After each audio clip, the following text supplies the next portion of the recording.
Hello traders, કેમ છો બધા? યુઝફુલ ઇન ટ્રેડિંગ કરતી વખતે દરેક ટ્રેડર્સને કઈ બાબતોનું ધ્યાન રાખવું જોઈએ? તો તેમાં ખૂબ જ મહત્ત્વની 6 બાબતોનો સમાવેશ કરવામાં આવે છે, જેમાં સૌથી પહેલા નંબરે આવે છે પ્રાઇસ એક્શન.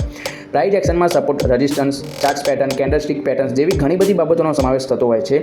તે બાબતો જેટલી કે પ્રાઇસ એક્શનમાં આવે છે તે શીખ્યા વગર કોઈ પણ ટ્રેડર્સ એ ટ્રેડિંગ કરી શકતો નથી. ત્યારબાદ આવે છે ઇન્ડિકેટર. ઇન્ડિકેટર્સમાં પણ દરેક બિગનર લેવલના ટ્રેડર્સને ઇન્ડિકેટરનું નોલેજ હોવું ખૂબ જ જરૂરી છે.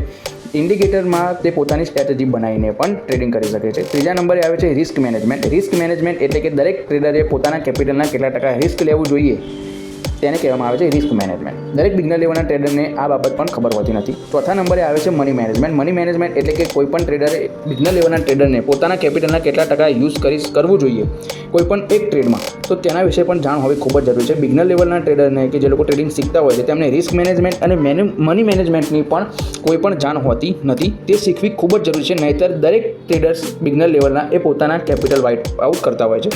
પાંચમા નંબરે આવે છે માર્કેટ બિહેવિયર. માર્કેટ બિહેવિયર એટલે કે માર્કેટ કયા ટ્રેન્ડમાં છે. માર્કેટ સાઇડવેઝ ટ્રેન્ડમાં છે, માર્કેટ અપ ટ્રેન્ડમાં છે કે ડાઉન ટ્રેન્ડમાં છે. જો માર્કેટ સાઇડવેઝ ટ્રેન્ડમાં હોય તો તેમાં દરેક ટ્રેડર્સે ટ્રેડિંગ અટકાવવી જોઈએ. બિગનર લેવલના ટ્રેડર એ સાઇડવેઝ ટ્રેન્ડમાં મોસ્ટલી પોતાનો સ્ટોપ લોસ હિટ કરાવતા હોય છે. ત્યારબાદ આવે છે લેવરેજ. લેવરેજનો કોન્સેપ્ટ પણ દરેક બિગનર લેવલના ટ્રેડરને અને શીખતા હોય તેવા ટ્રેડર્સને લેવરેજ એટલે શું એ ખબર હોતી નથી. લેવરેજ એટલે કે એક તરીકે કહી શકીએ કે ઉધારથી આપણે બહારથી પૈસા લાવીએ તેને લેવરેજ કહેવામાં આવે છે. મોસ્ટલી બિગનર લેવલના ટ્રેડરને કે જે લોકો ટ્રેડિંગ શીખી રહ્યા છે તે લોકોને 5x થી 10x મેક્સિમમ લેવરેજ યુઝ કરવું જોઈએ, તેનાથી વધારે લેવરેજ યુઝ કરવું જોઈએ જ નહીં. તો મુખ્ય આ 6 બાબતોનો સમાવેશ કરવામાં આવે છે કે જે લોકો બિગનર લેવલથી ટ્રેડિંગ કરી રહ્યા છે તે લોકોને આ જો 6 બાબતો માસ્ટર કરી જાય તો તે લોકો ધીરે ધીરે એડવાન્સ લેવલના ટ્રેડિંગ પણ શીખી શકે છે.